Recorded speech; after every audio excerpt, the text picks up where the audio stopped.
Vous savez, frères et sœurs, nous devons venir adorer le Seigneur. Nous devons lui être connaissants, lui consacrer des temps que d'adoration, pas pour demander, pas pour déposer des fardeaux. Il y a des moments pour tout. Je pense que le Seigneur sait déjà tout ce dont on a besoin.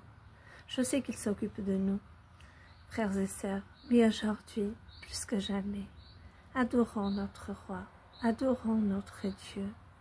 Venons le louer, venons l'adorer. Tous nos frères et sœurs dans la parole le faisaient. Daniel l'a fait. Ça lui a coûté la fosse au lion, mais pourtant, il savait qu'il en avait besoin. Et il savait combien c'était important de le louer, de l'adorer. Frères et sœurs, l'apôtre Paul en prison, même la prison ni les chaînes ont pu retenir qu'il puisse chanter et adorer Dieu.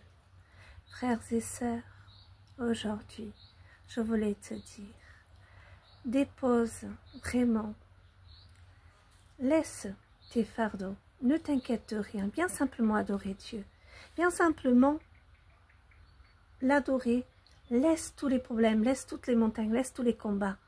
Rappelle-toi, pendant que tu adores Dieu, il y a des miracles qui se font, parce que Dieu veut aussi que nous venions juste pour lui dire merci, pour l'adorer, pour lui consacrer le meilleur de notre temps.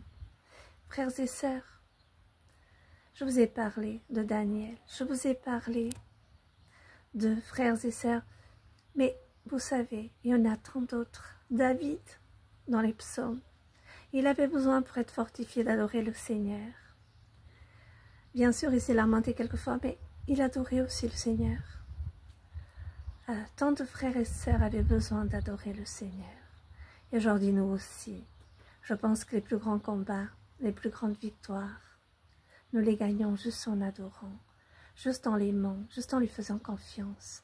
L'adorer sans rien demander, c'est savoir aussi que notre Dieu connaît toute notre vie. Il sait tout déjà à l'avance, ce que nous avons besoin. Il nous donnera en son temps, frères et sœurs. Il a toujours été fidèle. Hier, aujourd'hui, demain, il sera encore. Alors, frères et sœurs, c'est toute chose concourt à notre bien. Pourquoi nous inquiéterais-je? Parce que nous n'avons pas à nous inquiéter. Ça veut dire que même les moments compliqués, le Seigneur dit bien, toute chose concourt à votre bien, même ce que nous ne comprenons pas, un jour nous comprendrons. Mais faisons confiance, adorons, ne laissons pas tout ça nous voler notre paix, notre joie. En chantant, voyons, en adorant Dieu. Les murailles de Jéricho sont tombées, gloire à Jésus, amen. Soyez bénis, frères et sœurs, oui, vous familles, adorez Dieu, adorez Dieu. Quand vous déposez une prière, sachez qu'elle est déjà écoutée et entendue. Mais passez à l'adoration, ne restez pas trop longtemps là. Soyez bénis.